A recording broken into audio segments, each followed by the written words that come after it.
Fighter fighter কিছু নয়, just simple একটা মানুষ। ও সরি, আপনার নামের সাথে একদম মিল, তাই জিজ্ঞেস করলাম। নীল, এসব কি হচ্ছে? তুমি কি বলতে আসছিলে আমায় সেটা বলো। পরশু আমার বড় ভাইয়ের বিয়ে, তোমাকে আমার সাথে যেতেই হবে। আমি বিয়ে টিয়েতে আসতে পারবো না। প্লিজ, আমার জন্য না হলেও ফ্যামিলির জন্য প্লিজ। ওকে ওকে, তবে আমার সাথে সূর্যও আসবে। এর মধ্যে আমি নাই আপু, কিন্তু আমার কোনো কথা না শুনে নীল বলল, ঠিক আছে, আমি এখন চলি, বাসায় অনেক দায়িত্ব আছে। বলেই চলে গেল। তখন আমি বললাম, আচ্ছা আপু, নীল ভাইয়াও কি আসলে কাজ করে? করে হয়তো। তবে আমার মনে হয় নীল শালার পুত ডাহা মিথ্যা কয়। কিছু বললা তুমি? কই না তো আপু। তারপর দুজনেই খাওয়া দাওয়া করলাম। খাওয়া দাওয়া শেষ হলে ওয়েটার এসে বিলটার কাগজ দিয়ে গেল। উর্বশী বিলটা টেবিলের উপর রেখে কিছু টিপস দিয়ে দিল। তারপর গাড়িতে গিয়ে আবার উঠলাম, আর ড্রাইভার গাড়ি ছেড়ে দিল। তখন উর্বশী বলল, আপনার বাসা কই? আমার কোনো বাসা নেই। আমি ডাহা মিথ্যা কথা বললাম। বাসা নেই মানে? আমি এতিমখানায় থেকেছি এতদিন, আর গতকালকে সেখান থেকে চলে আসছি চাকরির খোঁজে। ও, তা পড়াশোনা কতদূর হয়েছে আপনার? ইন্টার সেকেন্ড অবধি। ভালো, তার সার্টিফিকেট কই সেগুলোর? পড়ে গেলাম গ্যারার তলে, তাই আবারও ডাহা মিশা কথা কইতে হইব। গতকালকে রাত্রিবেলা সেগুলো আমার সাথে ছিল। আপনার দিকে এগিয়ে যাওয়াতে সেগুলোর কথা একদমই ভুলে গেছিলাম। তার মানে আপনার কাছে একটাও সার্টিফিকেট নেই? না। তখন উর্বশী মেয়েটি ড্রাইভারকে গতকালকে রাতের জায়গায় নিয়ে যেতে বলল। আমিও শুধু চুপচাপ বসেই রইলাম। ড্রাইভার গতকালকে রাতের ঠিক সেই জায়গাটাতে নিয়ে এলো। তারপর উর্বশী নেমে গেল, আর আমিও নেমে গেলাম। সবাই মিলে অনেক খোঁজাখুঁজি করলাম, কিন্তু সার্টিফিকেটগুলোর কোনো হদিস পেলাম না। আরে, সার্টিফিকেটগুলো আমি নিয়ে আসলে তো থাকবে, কিন্তু আমি এই বড়লোকের মেয়েটার থেকে একটা সুযোগ নিতে চেয়েছি জীবনে বাঁচবার জন্য। হয়রানি হবার পর উর্বশী গাড়িতে উঠে পড়ল, আর ড্রাইভারও। তাই দেখে আমিও গাড়িতে উঠে পড়লাম। তখন উর্বশী বলল, সরি, আমার জন্য আপনার এত বড় ক্ষতি হয়ে গেল। ভাগ্যে যা থাকে তাকেই মেনে নিতে হবে। দাঁড়ান, আমি আপনার ভাগ্য বদলে দেওয়ার ব্যবস্থা করছি। বলেই উর্বশী কাকে ফোন করলো, আর ওপাশ থেকে ফোনটা রিসিভ করে নিল। তখন উর্বশী আপু বলল, কই রে তুই? আমি বাসায় আছি। কেন? অপর পাশ থেকে একটি মেয়ে, আমি তোদের বাসায় আসছি, দারোয়ানকে বলে রাখিস। ঠিক আছে, আয়। ড্রাইভার উর্বশী আপুর কথা মতো একটা 3 তলা বাড়ির গেট দিয়ে ঢুকতে লাগলো। দারোয়ান কিছু না বলে উর্বশীকে স্যালুট করলো, আর গাড়িটিও বাড়িটির ভিতরে এসে থামলো। উর্বশী আপু গাড়ি থেকে নেমে আমাকেও নামতে বললেন, তাই আমিও নেমে পড়লাম। গাড়ি থেকে নামার পর একটা মেয়েকে দেখতে পেলাম। দেখতে মাশাআল্লাহ হুড়পড়ির থেকে কোনো অংশে এক ফোঁটা কমতি নেই। লাল রঙের একটা শাড়ি পরে আছে মেয়েটি। হাতের দিকে চোখ গেলে দেখতে পাই এক হাতে লাভ সিস্টেমের ঘড়ি, আর এক হাতে নীল লাল হলুদ চুড়ি মেশানো হাতে, তাও অনেকগুলো। কানে চোখ যেতেই মেয়েটি কানের নিচে দেখি যে কানের ঝুমকাটা অনেক লম্বা। কি বলবো আর আপনাদের, প্রথম দর্শনেই হারিয়ে গেছি তার শহরের মায়ায়। এখন এই মায়া থেকে কে টেনে তুলবে? তোলার তো কোনো মানুষ নেই। হ্যাঁ, আমাকেই নিজেই চেষ্টা করতে হবে। ওই, আপনি কই হারালেন সূর্য? উর্বশী আপুর কথায় আমি নিজেকে সামাল নিলাম। কি হয়েছে আপু? তখন দেখতে পাই মেয়েটি আমাদের একদমই কাছাকাছি। আপনি কই হারাইছিলেন? ঝুমকোর মধ্যে। মানে আমার ভেতর হারালেন কেন আপনি? আর আমি তো আপনাকে ফার্স্ট দেখলাম মনে হয়। আমি বলতে চাইছি আপনার কানের ইয়া বড় ঝুমকোর মধ্যে আমি ডুবে গিয়েছিলাম। ও, তাই বলুন। ওর নাম কি জানেন আপনি? নাম না বললে কি করে জানবে আপু? কিরে বল না, তোর নাম কি? উর্বশী আপু তার বান্ধবীকে কথাটা বলল। তুই বলে দিলেই তো হয়। তোর নাম তুই বল। আমার কানের ঝুমকোর নামের বরাবরই আমার নাম ঝুমু। অনেক কাছাকাছি। একদমই, চলুন ভেতরে, আর তুইও আয়। তারপর ঝুমু মেয়েটি আমাদের দুজনকে একটা টেবিলে বসিয়ে রেখে কই যেন হারালেন। একটু পরে আবার চলে এলেন 3 কাপ চা নিয়ে। উর্বশী আর আমাকে চায়ের কাপ হাতে ধরিয়ে দিয়ে ঝুমু উর্বশীর পাশে গিয়ে বসলো। উর্বশী চায়ের কাপে চুমুক দিয়ে বলল, ঝুমু, আমাকে একটা হেল্প করবি দোস্ত? ট্রাই করব, বল। শুধু ট্রাই না, হেল্প করতেই হবে তোকে। কি করতে হবে সেটা বলবি তো নাকি? তোর ভাই জহিরের অফিসে এই ছেলে মানে সূর্যকে ঢুকিয়ে দে না। ঠিক আছে, ভাইয়াকে বলবো আমি তোর হয়ে। আপনার সব সার্টিফিকেটগুলি নিয়ে রেডি থাকেন। আমি কিছু বলতে গেলে উর্বশী আপু বলল, কাগজপাতি নেই। নেই মানে? তারপর গতকালকে রাতের ঘটনা উর্বশী আপু ঝুমুকে খুলে বলল। ঠিক আছে, আমি ভাইয়াকে যেইভাবেই হোক না কেন ম্যানেজ করে তোকে ফোন করে বলবানি, হয়তো বা প্রশ্নের সম্মুখীন হতে পারে। আমিও বলে দিলাম কোনো সমস্যা নেই এতে আমার। তারপর ঝুমু আর উর্বশী আপু নিজেদের মাঝে কথা বলল।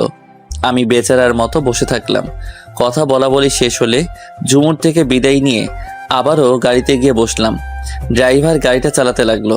চালাতে চালাতে চালাতে চালাতে উর্বশীদের বাসায় এসে পৌঁছালাম। গাড়ির ঘড়িতে দেখতে পেলাম 9:25 বাজে। উর্বশী আপু নেমে পড়ল, আমিও নেমে পড়লাম তার সাথে। হাঁটতে লাগলাম ভিতরের দিকে। তখন আমি বললাম, ধন্যবাদ আপু, অনেক বড় একটা উপকার করলেন। ওকে, কোনো সমস্যা নেই। আপুর কথা শেষ না হতেই আপুর আম্মু সোফায় বসা থেকে দাঁড়িয়ে বলে উঠল। তারা উর্বশী, উর্বশী আপু দাঁড়িয়ে বলল, দাঁড়াইলাম। ছেলেটি কে? আমার বয়ফ্রেন্ড। তুমি হ্যাপি? আন্টি এগোতে লাগলো আমাদের দিকে। আপুর এমন কথা শুনে আর মায়ের মুখের উপর বলে মিথ্যা বলে দেয়া আমি নাকি তার বয়ফ্রেন্ড। আমি তো ভয় পেতে পেতে শেষ। এখন যদি আমাকে বা উর্বশী আপুকে থাপ্পড় লাগিয়ে দেয় তাহলে কি হবে? আন্টি আমার কাছাকাছি আসার পর তিনি হাত উঁচা করতেই আমি চোখ বন্ধ করে নিলাম, কিন্তু থাপ্পড়ের আওয়াজ আসলো বলে আমি চোখ খুলে তাকালাম। দেখতে পাই আন্টি আমার মাথায় হাত দিচ্ছে। তোর পছন্দ একদমই পারফেক্ট আছে। মা, আমি তোমার সাথে ইয়ার্কি মারছি আর তুমি সেটাকে সিরিয়াসলি নিচ্ছ কেন? আপুর এমন কথায় দেহ থেকে প্রাণটা নিঃশ্বাস নিতে লাগলো। তাহলে এই কে? ও আমার কলেজ ফ্রেন্ড। আচ্ছা, এবার যা, টেবিলে খেয়ে নে, খাবার দেওয়া আছে। আন্টি আপনি খাবেন না? আমি খেয়ে নিয়েছি। আন্টির কথা শেষ হলে খাবার টেবিলে চলে গেলাম উর্বশীর সাথে, এবং আমি উর্বশী আপুর মতোই খাওয়া দাওয়া করছি। খাওয়ার মাঝে আমি খেয়ালও করেছি যে সচমেলের খাবার রান্না করার পর যেমন থাকে ঠিক সেরকমই আছে। তার মানে আন্টি এখনও খাইনি। আমি উর্বশী আপু আর আন্টির ভাবসাব বুঝতে পারলাম কিছুটা। মানে হলো আন্টি উর্বশীকে হয়তো কিছু কথা বলতে চায় কিন্তু পারে না। খাওয়া দাওয়া শেষ হলে চেয়ার থেকে উঠে পাশের ট্যাপ থেকে হাত ধুয়ে নিই। হাত ধোয়া হলে ট্যাপের পাশে থাকা সাদা রঙের টিস্যু দিয়ে হাত মুছে সেটি ময়লা ফেলার ঝুড়ির মধ্যে ফেলে দিই। তারপর আমি উর্বশীকে পিছন ফিরে বললাম, আপু আমি চললাম রুমে। ঠিক আছে, গুড নাইট। আপু তখনও খাবার টেবিলে বসে বসে কি যেন নিয়ে ভাবছিল, তাই আমি তাকে ডিস্টার্ব না করে রুমে চলে এলাম। রুমে এসে বিছানার উপর শুয়ে পড়লাম। চোখে বিষণ্ণ একটা ঘুম আসলো, তাই ড্রেসিং টেবিলের উপর রাখা বাতিটার সুইচ অফ করে দিলাম। এখন আপাতত রুমটা অন্ধকার, আর ঘুমের মধ্যে সেই ঝুমু মেয়েটি দেখতে পেলাম। ঝুমু মেয়েটি আমার একেবারে কাছে চলে আসলো, আর আমার মেয়েদের মতোই শ্বাসকষ্ট হচ্ছিল। ঘুমের ঘরেই একেবারে কাছাকাছি চলে এলে আমার দম মোমবাতির ন্যায় ধপ করে বন্ধ হয়ে যায়, আর আমার ঘুমটাও ভেঙে যায়। হাঁপাতেই অন্ধকারে পাশেই ড্রেসিং টেবিলের উপর রাখা কাচের গ্লাসটায় হাত দিয়ে নিতে গেলে সেটি নিচে পড়ে ভেঙে টুকরো টুকরো হয়ে যায়, আর পানিও মেঝেতে গড়াগড়ি খায়। কাচের গ্লাসের এই একটা সমস্যা, কোনো রকম নিচে পড়লে ফার্দা ফাই হয়ে যায়। কেন রে ভাই, স্টিলের গ্লাসের মতো থাকলে কি হয় তোদের?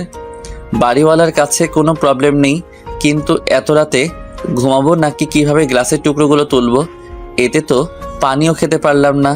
অপরদিকে এই বিপদ। একবার খেয়াল এলো, থাক যা হবার হয়ে গেছে, আগে ঘুম পরে সব কিছু। আবার খেয়াল এলো এটা তো আমার বাড়ি নয়, তাই এত অহংকার কিসের? আর সবচেয়ে বড় কথা হচ্ছে কাজের মহিলা বা অন্য কেউ আমার রুমে আসলে পাটা তো কেটে রক্ত পড়বে।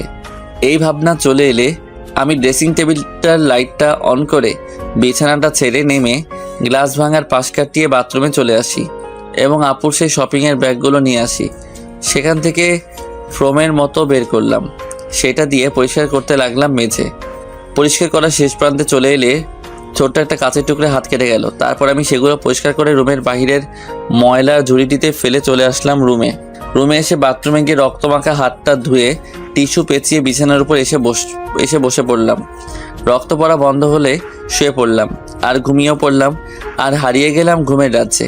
সকালবেলায় আগের দিনের ন্যায় পাখিদের কিচিমিচি শব্দ শুনতে পেলাম আর ঘুম থেকেও জেগে গেলাম তখন। তবুও চোখ জোড়া বন্ধ করে শুয়েই রইলাম। তার একটু পর উর্বশী আমার রুমে এসে কফির কাপ ড্রেসিং টেবিলের উপর রাখতে গেলে ভয় পেয়ে তার হাতে আমার জন্য আনা কফিটার গ্লাস হাত থেকে নিচে পড়ে ভেঙে যায়। কারণ ড্রেসিং টেবিলের নিচে মেঝেতে রক্ত লেগে আছে। তাই দেখেই সে ভয় পেয়ে গেল আর সে ভাবতেও লাগলো রক্ত কোত্থেকে আসলো এখানে।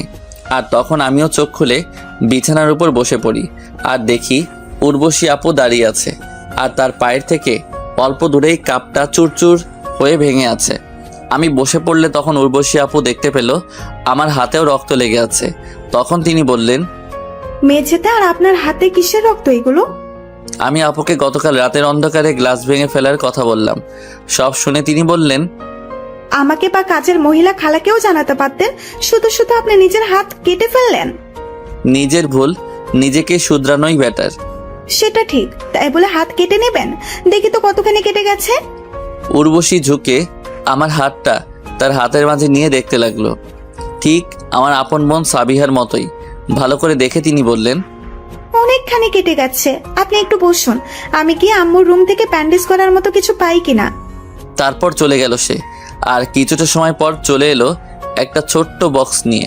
ড্রেসিং টেবিলটার ছোট্ট চেয়ারটা টেনে বিছানার পাশে এসে বসলো এবং বক্সটা বিছানার উপর রাখলো। উর্বশী বক্সটা খুললো। দেখতে পেলাম একটা সাদা বোতল ও ক্রিম আর ব্যান্ডেজের কাপড় আর সাদা কস্টেপ সহ আরও বেশ কিছু। উর্বশী আপু আমার হাতটা এগিয়ে নিয়ে সেই বোতলটা খুলে লাল রক্তের মতো কিছু দিয়ে আমার হাতের আঙ্গুলটা পরিষ্কার করলো ব্যান্ডেজের সাদা ফুটা ফুটা কাপড় দিয়ে। পরিষ্কার করে মলম লাগিয়ে ব্যান্ডেজ করে দিল, ঠিক ডাক্তারদের মতোই। আবার আমার বোন সাবিহার মতোই। আপুর কথা তখন খুব করে মনে পড়ছিল। শুধু আপুর কথা বললে ভুল হবে, কম বেশি সবার কথাই মনে পড়ছিল। কিন্তু একজন কালনাগিনীর জন্য আমার ফুলের মতো জীবন ডাস্টবিনের ন্যায় হয়ে গেছে। আমার কী বা দোষ ছিল? আমি উর্বশী আপুর ব্যান্ডেজ করার দিকে তাকিয়ে তাকিয়ে কথাগুলো আনমনে ভাবছিলাম। তখন তিনি বললেন, শেষ? কই হারালেন আপনি এবার? না, কোথাও না। সত্যি করে বলেন তো, কি নিয়ে ভাবছিলেন? ভাবছিলাম আমার আপু থাকলে হয়তো এমন করে হাত বেঁধে দিত। এই ব্যাপার? আমাকেই আপু ডাকলেন তাহলে? ঠিক আছে আপু। গুড। আচ্ছা, আমি একটু হাত ধুতে যাব। বলেই বাথরুমে চলে গেল। আমি বসেই রইলাম। একটু পর তিনি হাত ধুয়ে এসে বলতে লাগলেন, আপনার তো অনেক রক্ত বের হয়েছে, ট্যাপের কাছেও রক্ত। আমি কিছু বললাম না, শুধু চুপ করে রইলাম। আর শুনুন সূর্য, আমার কলেজের টাইম হয়ে যাচ্ছে, আমি আপনার নাস্তা খালাকে দিয়ে আপনার রুমে দিয়ে যেতে বলবো। আচ্ছা। আর হ্যাঁ, কাপের ভাঙা টুকরোগুলো কিন্তু আপনি উঠাবেন না, এটাও খালাকে বলে দেবো আমি। ওকে, চললাম। বলে উর্বশী আপু বক্সটা সাথে করে নিয়ে চলে গেল রুম থেকে বেরিয়ে। আর আমি বিছানার উপর বসা থেকে উঠে বাথরুমে চলে এলাম। হাত মুখ ধুয়ে আবার রুমে চলে আসলাম। রুমে এসে দেখতে পাই ঝুমু মেয়েটি কাপের সেই ভাঙা টুকরোগুলো তুলছে। আমি ভাবতে লাগলাম সে কখন এলো আর ভাঙা টুকরোগুলো সে কেন তুলছে। আপু না বলল খালা উঠাবে এগুলো। আমাকে দেখতে পেয়ে ঝুমু মেয়েটি দাঁড়িয়ে গেল এবং বলতে লাগলো, এই যে মিস্টার, আমার বান্ধবী আপনাকে থাকতে দিয়েছে বলে আপনি যেখানে সেখানে কাচের ভাঙার টুকরো ফেলে রাখবেন নাকি? আমাকে কথা বলার সুযোগ না দিয়ে আরো বলতে লাগলো, অন্যের বাসা আপনি অপরিষ্কার ডাস্টবিন বানিয়ে রাখেন, আমার ভাইয়ার অফিসে আপনি কেমন করে রাখবেন আমার তা বোঝা হয়ে গেছে। পিছনে ফিরে দেখেন। আমার কথায় ঝুমু পিছনের দিকে ঘুরে দেখলো। উর্বশী দরজার সামনে দাঁড়িয়ে সবকিছু দেখছে। আপুকে আমি আগেই দেখতে পেয়েছিলাম। আমি আগে কিছু বলতে গেলে আপু আমাকে ইশারায় দ্বারা চুপ থাকতে বললেন। তাই তো আমি ঝুমুর কথাই শুনে যাচ্ছিলাম, তবে কিছুই বলিনি। তুই কখন এলি উর্বশী? এসেছি তোর এই রুমে ঢুকতে দেখেই। তাহলে হয়েছে কি? ঝুমু বলতে গেলে উর্বশী আপু ঝুমুকে থামিয়ে দিয়ে বলেন, কফির কাপটা না আমার হাত থেকেই ভেঙে গেছে, তাই আমি তাকে উঠাতে নিষেধ করেছি। আর তুই কিনা তাকে না জেনে শুনে কতগুলো কথা বললি। সরি দোস্ত, আমি আসলেই তখন বুঝে উঠতে পারিনি। আমাকে কেন সরি বলছিস? সরিটা সূর্যের কাছ থেকে নে। সরি। ঠিক আছে, এতে সরি বলার তেমন কিছু নেই। সরিটা তাহলে মওকুফ করছেন? উর্বশী আপু, আমার না রুমে কেমন জানি লাগছে। আমি কি আপনার সাথে বাইরে যেতে পারি? আমার তো কলেজ আছে, কলেজ শেষে আবার নীলের সাথেও দেখা করতে হবে। ওকে ওকে, কোনো সমস্যা নেই, আমি নিয়ে যাচ্ছি। ঝুমু আমার দিকে তাকিয়ে কথাগুলো বলল। আমিও মুচকি হাসি দিলাম। তাহলে তো হলোই, নাস্তা রেস্টুরেন্ট থেকেই তোমরা করে নিও, এটাই ভালো হবে। ঠিক আছে। তারপর ঝুমু মেয়েটি গিয়ে হাতে জমানো কাচের টুকরোগুলো ময়লার ঝুড়িটায় ফেলে দিয়ে আমাকে বলল, চলুন আমার সাথে তাহলে। আমি ঝুমু মেয়েটির কথা মতো তার পিছু পিছু চলতে লাগলাম। সিঁড়ি বেয়ে নিচে চলে এলাম। নিচে এসে দেখি ঝুমুর একটা কালো রঙের গাড়ি। গাড়ির কাছে এসে বলল, আপনি কি গাড়ি ড্রাইভ করতে পারেন? না তো, কোনোদিন ড্রাইভ করিনি। তাহলে আর কি করার, ড্রাইভারকেও সাথে নিয়ে নিতে হবে। বলেই গাড়িটিতে উঠে পড়লো। আমিও উঠলাম। ড্রাইভার ড্রাইভ করতে লাগলো। তখন ঝুমু ড্রাইভারকে বলল, আঙ্কেল, সামনে কফি শপে সাইড কইরেন তো। আচ্ছা মামনি। ঝুমুকে একটা কথা বলতে খুব ইচ্ছে করছিল, কিন্তু বলবো কি বলবো না সেটাই ভাবছি। কথাটা শুনে যদি বিরক্ত বোধ করে তখন তো কি হবে। এর মধ্যেও গাড়িটা কফি শপের বাইরে এসে গাড়ি সাইড করলো। আমরা দুজন নেমে কফি শপের ভিতরে ঢুকলাম এবং একটা টেবিলে বসে পড়লাম। আমি খেয়াল করলাম লোক সংখ্যা তেমন নেই ভিতরে। উন্নত মানের হলে এমনিতেই লোক সংখ্যা কম থাকে। একজন ওয়েটার এসে কফির অর্ডার নিয়ে গেল। ওয়েটার চলে গেলে আমি ঝুমুকে বললাম, আপনার চুলগুলো থেকে খুলে রাখলে আপনাকে অনেক বেশি সুন্দর লাগে। কিন্তু ঝুমু উত্তর দিল, জানি। এর মধ্যে ওয়েটারটা কফি নিয়ে এলো। আমি কফিটাতে চুমুক দিলাম, কিন্তু ঝুমু মেয়েটি কফিটার গ্লাস হাত দিয়ে ধরে আছে।